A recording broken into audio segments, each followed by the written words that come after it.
What's up, Patch Mac? Thank you for the 8 months. Hey, boss, let me see that birth damage. Oh, you're about to... You'll find out. I'm about to give birth to... I'm about to summon... No! Gareth! Okay, we got rid of the hands. Let's go.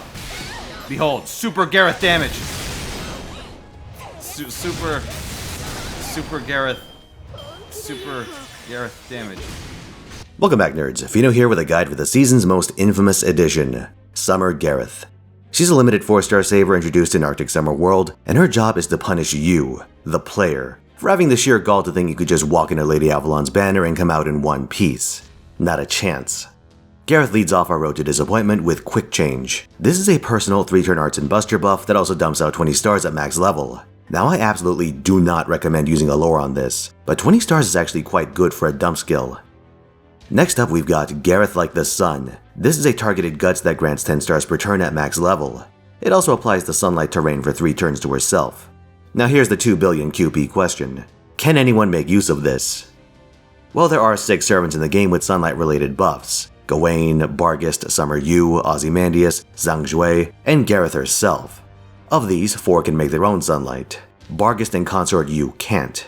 Barghest gains an additional buster buff, but she doesn't really need this to do her survivalist tactics. Finotaisen gains NP generation, but she'd probably just want 3 Scotties instead, and it's not like she'd ever need Gareth's star production. No, I think the only one who gets something remotely practical is someone who already has a sun buff, Ozymandias. He applies this through his Noble Phantasm, but that usually means either sitting on his attack buff for a turn or losing out on his crit buff. So using Gareth Like the Sun means you don't have to choose, and he can benefit from some upfront stars. While he'd probably prefer to have Koyanskaya along for the ride, you could hypothetically use Gareth as a fire starter so he could operate at full power on turn 1, then swap route for someone else. While you may have been able to convince yourself that Gareth isn't all bad, skill the 3rd is where we see real problems. Rubbing Ironside is a 3-turn personal buster buff, 20% battery, and an on-hit burn for 3 turns. Each burn ticks for 300 damage. Pretty much no part of this skill works the way you'd want. Gareth has no other burn-related mechanic, no amplifier, just the ability to stack it the slow way and let someone else figure it out. You want to run Honey Lake? Be my guest, but it's absolutely cope for Gareth. The 20% battery likewise falls short of the 30% you'd want to pair with her starting charge of pen skill. 50% is a very desirable number in team building, and because she can't meet that requirement without external help, this greatly limits what she can accomplish as an attacker. But what about the buster buff? 30% per 3 turns? That's respectable at least, right? On the surface, yes, but as with everything about Gareth, this comes with a catch. She's got the 3rd lowest attack stat of all 4-star sabers. She has worse attack than Siegfried, a servant infamous for being a potato against anything that's not a dragon. She's only outdone in the race to the bottom by Summer Maeve and Saber Lily. Around this level, you're getting dangerously close to 3-star attack values. Why this matters is that even though Gareth looks like she has a ton of buffs, a lot of that power is eaten up by her abysmal base attack. Come to think of it, didn't we have a similar discussion about the other Gareth? I could have sworn we did. Maybe it was Kiyohime, who knows. Regardless, her buffs are like a castle balanced on top of a slender reed. There's not a strong foundation for any of the shit you'd want her to do, which brings her to the capstone of disappointment, Lupus Strike Fang. This is Gareth's Noble Phantasm, an AoE buster attack. It has no other fixed properties, but it does have a 2-part overcharge. Firstly, she gets attack. Secondly, she gets even more attack if the sun is out, and both of these are preemptive. The bad news is that these are single turn effects, so Gareth doesn't ramp off consecutive NPs.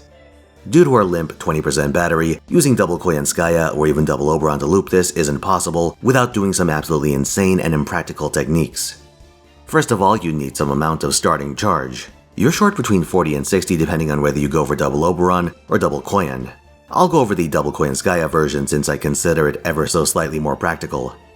You start with a craft essence that has at least 60% starting charge, so something between Winter Crystal and Kaleidoscope depending on whether you leveled Gareth's starting charge of pen skill.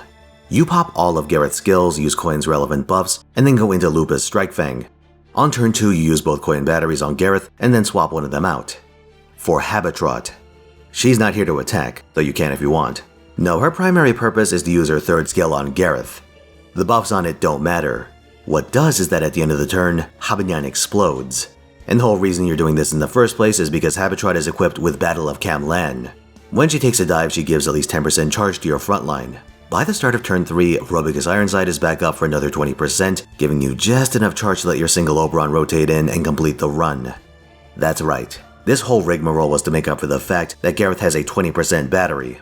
Suffice it to say, this is absolutely insane and a massive waste of party cost. That's a solid 5 slots dedicated just to the engine. That's as many as the Chengong system, but you're not even free to pick your own craft essence.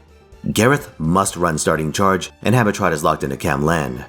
It's a funny thought experiment, like a Habitrot final destination, but not something you'd ever do.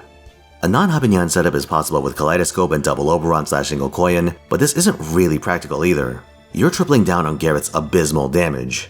K-Scope has no offensive effect outside of its stat line, and double Oberon setups are extremely unstable outside of Wave 3. That's one of the reasons why I don't like including them in guides. There's a good chance you'll straight up fail the damage check in Wave 1 or 2. Despite all her personal buffs, Gareth does the 4th lowest NP damage in the Saber class, and 2 of her competitors in that contest are Fergus and Jason. And surprise surprise, the only other 4-star is our old friend Tomoe Gozen, although she has the excuse that she has next to nothing in terms of NP relevant effects. And you might think, hey Fino, there's more to this game than looping and there's more to a servant than their noble phantasm. Sure, which begs the question, what exactly does Gareth have? She has her fingers in like 5 different pies, and her effectiveness in each ranges from not bad but not necessary to actually garbage. She's relevant for exactly 1 servant as a sun support. Her star generation might lead you to think she could be an esports candidate, but we already have Amadeus for that. He shits out 50 at next to no party cost. You wouldn't run her in burn teams because there are infinitely less tedious ways of generating burn stacks than having Gareth smack enemies around. And finally, you can't even pretend she's a real farmer because she's kneecapped by her limp-wristed battery and bottom of the barrel stat line. Gareth is the servant equivalent of someone stuffing their resume with random bullshit. It might look impressive at first glance, but there's no substance once you start connecting dots. So a bad servant. But is she the worst 4-star? That's a much harder question. She's on the short list, but Fate Grand Order has a long and sordid history of trashy 4-stars. Even narrowing it down to limiteds, there are a lot of really bad summer servants. Tomoe, Okita J. Soji, Helena, Marie. It's almost like a yearly tradition. They're obligated to make one of the summer servants a piece of shit, and unfortunately for Gareth, she drew the short straw this time. But she won't be waiting long for company. He may not be a summer servant, but will be visited by Yamanami Keisuke later this year, and the guy's a walking disaster. But that's a story for another day. You know what's funny? We'll have the chance to just straight up pick one of the Fates Day Night servants very soon. Except Gilgamesh, because fuck you. This leaves Saber as the obvious choice, and I can safely say that aside from greasing Ozymandias and setting small fires, she does at NP1 everything that Gareth could do at NP5, but better. So save yourself the trouble and wait for bigger fish. But to anyone who got 10 copies of her while fishing for Lady Avalon, you may be entitled to compensation. Summer Gareth is a known carcinogen. Thanks for watching, lads. Like if you enjoyed this video, subscribe for more, and come watch my twitch.tv/Finotaisen where I stream every week, 3 PM Pacific time, Wednesday and then Friday through Sunday. This week I'll be playing Dark Souls 2 on Friday, facing off against subscribers in Marvel vs. Capcom 3 on Saturday, and doing FGO on Sunday. So stop on by and hang out. See you there.